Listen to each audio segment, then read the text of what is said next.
Federal board of revenue ने तमाम नाअहल अफराद पर पाबंदियां लगाने का बड़ा ऐलान कर दिया है। एफबीआर के मुताबिक ऐसे तमाम अफराद जो अपनी आमदनी या सरमायाकारी के जराए हुकूमती गोशवारों में जाहिर नहीं करेंगे, किसी भी नई सरमायाकारी या खरीदारी के अहल नहीं होंगे।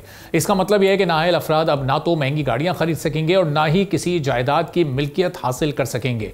माली साल 2025 में एफबीआर के पहले इनकम टैक्स सर्कुलर के मुताबिक इनकम टैक्स ऑर्डिनेंस में नया सेक्शन 114C शामिल किया गया है। इस सेक्शन 114C को माली हैसियत के हिसाब से अहल और नाअहल अफराद में इस फ़र्क को बड़ा वाज़े तौर पर समझा देता है। यानी किसी भी इन्वेस्टर के पास इकनॉमिक ट्रांजेक्शन के लिए पैसे या उसके बराबर कोई प्रॉपर्टी या इन्वेस्टमेंट उसके हुकूमत को फराहम करदा मालूमात या स्टेटमेंट में मौजूद हैं भी या नहीं, ऐसे अफराद जिनके पास अपनी इन्वेस्टमेंट या ख़रीदारी के लिए रकम मौजूद होगी जिसको कि वो ख़रीदारी करना चाह रहे हैं, या किसी मंसूबे में शमूलियत के लिए किसी कंपनी के पास इतनी रकम या सरमायाकारी या जायदाद मौजूद है कि वो अखराजात को संभाल सके, तो ऐसे अफराद या कंपनीज ख़रीदारी या किसी मंसूबे में शमूलियत के लिए अहल करार दी जाएंगे।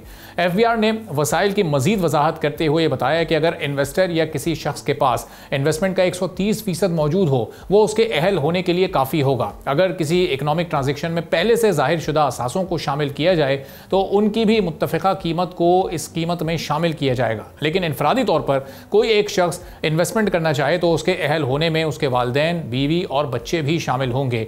114C के इस नए सेक्शन में नाअहल अफराद को 70 लाख रुपए की गाड़ियों की खरीदारी से भी रोक दिया गया है। नाअहल अफराद 10 करोड़ रुपए से जायद की कोई भी जायदाद नहीं खरीद सकेंगे। नाअहल अफराद 5 करोड़ से जायद सिक्योरिटीज, म्यूचुअल फंड और दीगर सरमायाकारी नहीं कर सकेंगे। लेकिन नई सरमायाकारी लाकर इन्वेस्टर 5 करोड़ तक की सरमायाकारी कर सकते हैं, लेकिन वो इन्वेस्टमेंट पहले से मौजूद सरमाए का मुनाफा हो या वो सरमाया नहीं होना चाहिए। लेकिन साथ ही एफबीआर ने यह वजाहत भी कर दी है कि नए सेक्शन में काफ़ी वसाइल को इनकम टैक्स के सेक्शन 111 के तहत आमदन या आमदनी के जराए तसव्वुर नहीं किया जाएगा। किसी भी बैंक अकाउंट से एक साल में 10 करोड़ से जायद की रकम निकालना भी रोक दिया गया है। लेकिन यह कानून ओवरसीज अफराद या पब्लिक लिमिटेड कंपनीज पर लागू नहीं होगा।